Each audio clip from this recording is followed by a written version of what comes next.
Bapak Ibu, Bli, saya izin beberapa saat ya, karena ini masih dalam perjalanan, ini mampir, nanti lanjutkan lagi perjalanan. Menjadi penting bagi kita terkait dengan perlindungan hak pilih warga negara, melihat kembali regulasi yang ada. Saya ingin langsung masuk kepada regulasi yang kerap menjadi rujukan kita semua, yaitu putusan MK PUU nomor 102 tahun 2009, yang di situ menyebutkan hak-hak warga negara sebagai hak asasi manusia dan hak konstitusional warga negara, sehingga oleh karenanya hak konstitusional tersebut di atas tidak boleh dihambat atau dihalangi oleh berbagai ketentuan dan prosedur administratif, apapun yang mempersulit warga negara untuk menggunakan hak pilihnya. Ini yang menjadi salah satu tonggak dalam manajemen pemilu, khususnya pengadministrasian pemilih, sehingga istilah yang berlaku sebelumnya, yaitu yang namanya DPT, kalau sudah ditetapkan tidak boleh berubah. Kalau sudah ditetapkan, yang tidak masuk dalam DPT tidak bisa memilih. Itu terjadi di pemilu 2004, pilkada 2005 sampai 2008, dan pemilu legislatif 2009. Tapi mulai pilpres, setelah keluar ini, pilpres 2009 ada perlakuan mekanisme KTP 1 jam terakhir. Lebih jauh lagi, ini kemudian menjadi dasar bagi KPU dan jajarannya untuk melakukan perlindungan hak pilih warga negara. Seperti yang nanti di akhir akan kami singgung sedikit. Selanjutnya, kerap kali ada pertanyaan terkait dengan kaitan antara data kependudukan dengan data pemilih. Dua hal tersebut menurut kami tidak tepat untuk dipertentangkan. Namun dua hal tersebut berjalan pada relnya masing-masing sesuai dengan fungsinya. Data kependudukan terkait dengan pengadministrasian penduduk dengan segala kepentingannya dan payung hukum yang ada.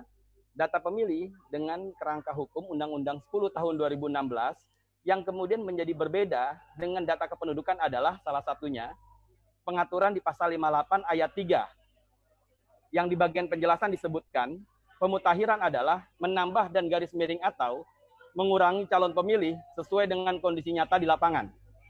Yang maknanya adalah turunan dari sini berada pada PKPU 19 tahun 2019 yang terkait dengan kegiatan coklit yang kemudian dimungkinkan PPDP dengan kondisi tertentu apabila ada pemilih.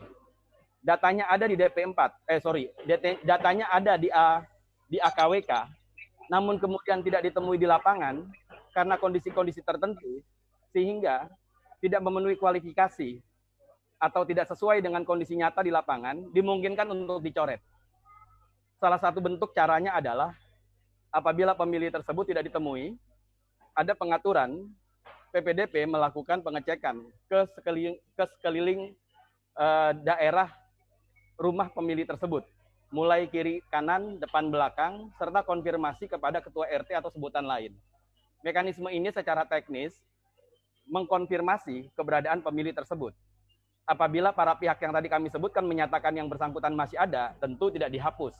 Namun ketika dinyatakan sudah tidak ada dan tidak tahu, tidak jelas keberadaannya, maka dicoret. Ini yang kemudian menjadi berbeda, menghasilkan data kependudukan dengan data pemilih yang jumlahnya berbeda.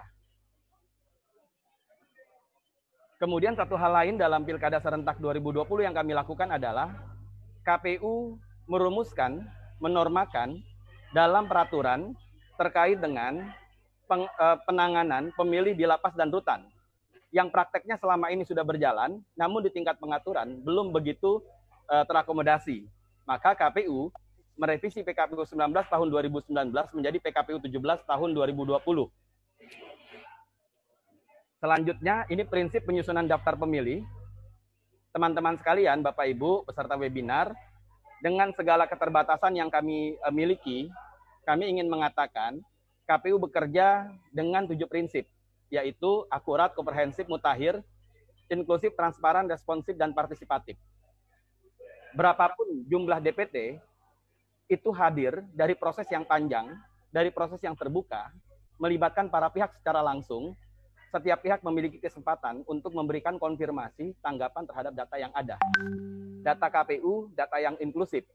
Data pemilih di KPU, data yang dilakukan dengan proses yang partisipatif dan responsif. Setiap tanggapan dari masyarakat, kemudian mitra kami di Bawaslu, di Dukcapil, selalu kita respon sesuai dengan regulasi yang ada dalam undang-undang dan PKPU. Ada 3 jenis daftar pemilih. Ini kerangka hukum yang kami pahami. Pertama, DPT. Sejak keluar putusan MK 102 tahun 2009, makna tetap ini kemudian menjadi nisbi. Sangat tergantung dari realitas lapangan. Sebagaimana contoh, kalau kita lihat, pada pemilu 2004 dan pemilu legislatif di 2009, setelah DPT ditetapkan, itu tidak boleh dilakukan perubahan. Kecuali setelah keluar putusan tersebut. Sebelumnya, yang namanya DPT ya sudah tetap, dia tidak bisa mengalami perubahan. Nah, sekarang menjadi berbeda. Kemudian dengan munculnya norma putusan MK 102 tahun 2009, hadirlah mekanisme yang kita kenal dengan DPTB. Apabila pemilih belum terdaftar, tidak ada dalam DPT, dimungkinkan untuk memilih menggunakan KTP elektronik atau suket 1 jam terakhir. Dari pengaturan ini maknanya adalah memang sudah diatur dalam kerangka hukum daftar pemilih, DPT tidak mungkin sempurna. Sebagai contoh, DPT ditetapkan tanggal maksimal 16 Oktober di 309 kabupaten kota. Dimungkinkan kemudian ada penduduk yang pindah datang dari luar daerah pemilihan masuk ke daerah pemilihan. Misalnya, di tanggal 30 Oktober, maka yang bersangkutan tidak mungkin masuk dalam daftar pemilih, melainkan menjadi DPTB. Pengaturan 6 bulan selambat-lambatnya di masa lalu terkait dengan pemilih yang masuk dalam DPT, domisili di daerah pemilihan sekurang-kurangnya 6 bulan sudah dihapus pula. Maka dimungkinkan DPTB itu hadir seiring dengan rentang waktu setelah penetapan sampai hari pemungutan suara. Berikutnya ada DPPH, yaitu pemilih pindah memilih. Ini pengaturan yang semangatnya adalah karena kondisi tertentu, pemilih tidak bisa memilih di TPS asalnya, dapat memilih di TPS sesuai dengan kepindahannya, sesuai dengan regulasi yang ada. Kami juga ingin menambahkan terkait dengan DPTB misalnya, ada pandangan kenapa masih ada pemilih yang meninggal. Nah, ini perlu kita lihat secara lebih detail, kapan waktu meninggalnya misalnya. Dimungkinkan pula pemilih masuk dalam DPT, tanggal 16 Oktober, kemudian tanggal 20 atau tanggal 25 Oktober yang bersangkutan meninggal dunia. Maka nanti di hari pemungutan suara, statusnya TMS dengan kondisi meninggal dunia. Ini proses kerja, tahapan pemutahiran data pemilih. Poin pentingnya adalah KPU berikhtiar meningkatkan kualitas data pemilih by proses. Sebagai contoh, kami melakukan analisis DP4 on desk. Kemudian kami melakukan kegiatan rekap berjenjang secara terbuka, partisipatif, dan transparan. Salah satunya mekanisme rapat pleno di tingkat PPS yang sebelumnya tidak diatur, kemudian kami atur. Setelah penetapan DPS, kami tambah dengan instrumen uji publik yang sebelumnya tidak ada. Instrumen uji publik ini guna mengefektifkan DPS yang dihasilkan oleh jajaran kami.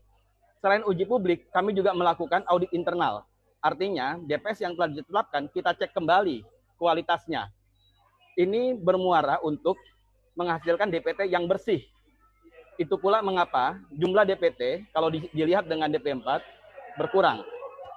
Kemudian kita melakukan koordinasi multi pihak, tentu dengan kolega utama kami, yaitu rekan-rekan Bawaslu, Dukcapil, dan pihak lainnya, pasangan calon, dan ditetapkan DPT selambat-lambatnya di Kabupaten Kota tanggal 16 Oktober yang lalu. Rekan-rekan bisa mengakses hasil dari kerja kita bersama ini di web lindungihakpilihmu.kpu.go.id. Ini kegiatan yang kami lakukan kemarin. Ini sebagai gambaran saja, sebagai bentuk bahwa kami berikhtiar seefektif mungkin bekerja menghasilkan DPT yang berkualitas. Ini menjaga jarak dengan protokol kesehatan COVID-19 di beberapa daerah, peristiwa-peristiwa unik, dan ini dilakukan di masa pandemi COVID-19.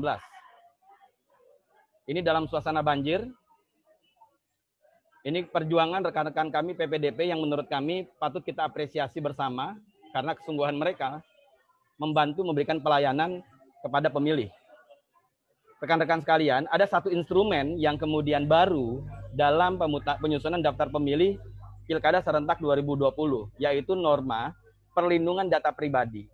Ini hal baru yang kemudian kami masukkan setelah melihat perkembangan yang terjadi beberapa waktu belakangan ini. Perlindungan data pribadi menjadi kebutuhan sebagai bentuk upaya kita melindungi hak pilih warga negara. Ini regulasi yang menjadi dasar hukum perlindungan data pribadi. Saya tidak uraikan, namun semangatnya adalah meskipun melindungi data pribadi, KPU secara proporsional tetap memberikan akses kepada para pihak sesuai dengan regulasi yang sudah ditetapkan. Bapak, Ibu, teman-teman sekalian, kondisi tersebut menghasilkan DPT yang bersih, DPT yang dihasilkan secara terbuka dan partisipatif. Koordinasi multi pihak terus berjalan, utamanya kepada Bawaslu, Dukcapil, pasangan calon, pemerintah desa, kelurahan. Ini aktivitas kami dengan teman-teman Bawaslu, ini aktivitas kami dengan teman-teman Dukcapil yang maknanya KPU selalu berikhtiar untuk berkoordinasi dan menyadari kebersamaan ini menjadi penting dengan segala keterbatasan kami untuk menghasilkan data yang terbuka, data yang diproses secara bersama sesuai dengan fungsi dan peran kita masing-masing. Rekan-rekan sekalian, total pemilih kita saat ini 100.359.152 orang pemilih tersebar di 298.938 TPS.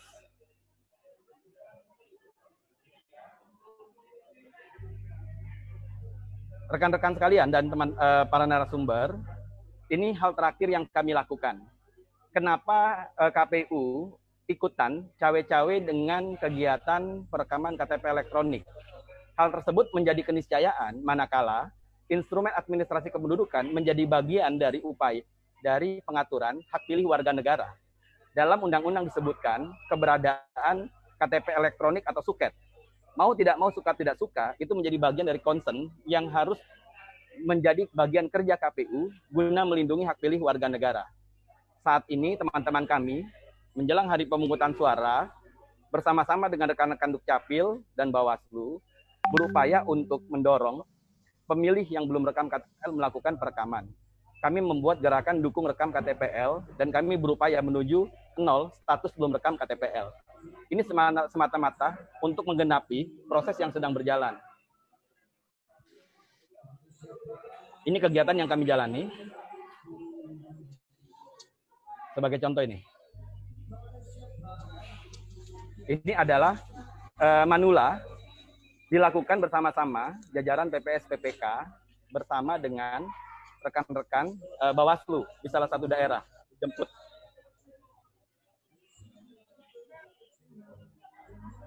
Rekan-rekan sekalian, Bapak Ibu, 3 hal penting untuk ke depan sebagai bentuk refleksi kami adalah pemutahiran data pemilih secara berkelanjutan sesuai Undang-Undang 7 tahun 2017 menjadi keniscayaan dengan 2 pendekatan, yaitu kami berharap ke depan dalam regulasi undang-undang pemilu, jumlah pemilih per TPS tetap.